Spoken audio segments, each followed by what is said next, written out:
What's up, Internet? My name is Andrew, and today I'm going to be showing off something I made in Minecraft today. This is the Ocarina of Wall. These are the same notes that play in the Ocarina of Time and the Fairy Ocarina in both Legend of Zelda games for the N64, Ocarina of Time and Majora's Mask. You can play all your favorite songs. Saria's song, that tune is kind of catchy. This one, Bolero of Fire.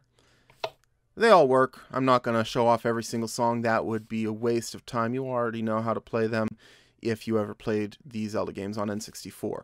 Now, what I really want to show off, though, is a cheat code I made. That's the Song of Soaring from Majora's Mask.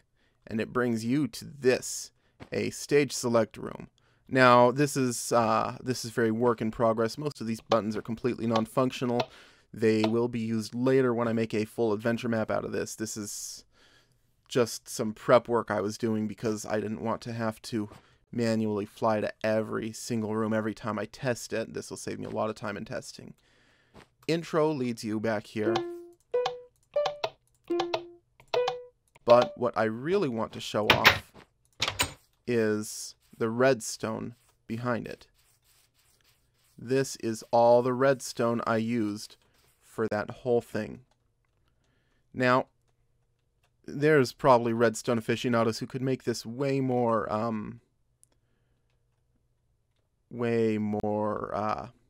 neat and clean. Like this here. This was a mistake. You'll notice it's broken off. I can delete that entirely. Doesn't do anything. But the rest of it, let's go through it real quick.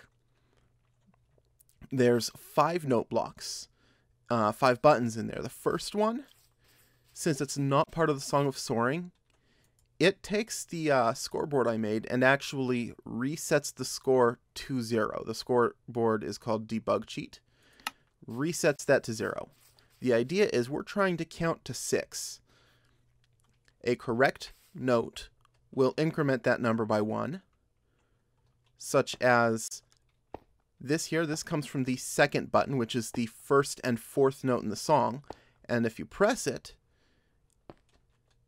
normally, if it's 4 or higher, it resets it to 1. It doesn't reset to 0 because it is still a correct note. It resets it to 1. If it's between 0 and 2, it resets it to 1. If it's 3, it increments it up to 4. And what that means is, if you already have played 3 correct notes in a row, and you click this one, this is the 4th correct note in a row, which is why it moves it up to 4. That grabs it if it's 3, and that increments it by 1. See, each of these command blocks is actually testing for what the previous one's output would have been. The third button is down here. Once again, it just resets it to 0 because that button is not used anywhere. The fourth button, same sort of thing.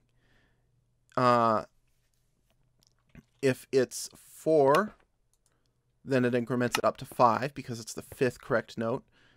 And if it's 1, it increments it to 2 because it's the 2nd correct note. This note is in the song twice. You'll notice every single note in the song is repeated.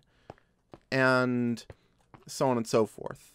If it is between 2 and 3, then it resets it to 0 because there is not this note at that part of the song. You know, it's pretty straightforward logic, but really messy redstone because I kind of built this as I was going along. I might refactor it at some point. I might not bother. It works just fine. Last but not least, this is the last one I did, and you can tell it's much neater than the rest. This checks if it's 2, and if it is, increments it to 3 because it is the 3rd note in the song. This checks if it's 1 or lower and resets it to 0. This checks if it's between 3 or 4 and resets it to 0 because those are the wrong parts of the song. And if it's 5, this one actually does not increment it. Instead, it teleports the player to this debug room here and runs title text. And this can be run as many times as you want. Nothing gets stuck. That's the other thing I wanted to show, is these things. I found this on the Minecraft forums. I can't remember who made it, so sorry I'm stealing your thing here. But this is actually one of my favorite things. And this is actually really integral. Since each one of these buttons can be pressed more than once, we need a way for the command block. Oh, cool. I don't want it to do that. We need a way for the command block to output to a comparator more than once. You see, normally what happens when you press the button on here, is it lights up and then stays lit up. That's no good, because now it'll output, but there's nothing you can do short of tearing down and rebuilding the comparator. No, that doesn't even do it. You have to tear down this thing, which you don't want to do. But what I found was that you can reset it, and sorry, that's a lie. What someone on the internet found was that you can reset it by putting a redstone torch there and redstone there. That resets it. This turns off. See, that's lighting up. It's just barely. It's a weak signal, but in fact, I'm going to give myself a repeater just so you can see it more clearly.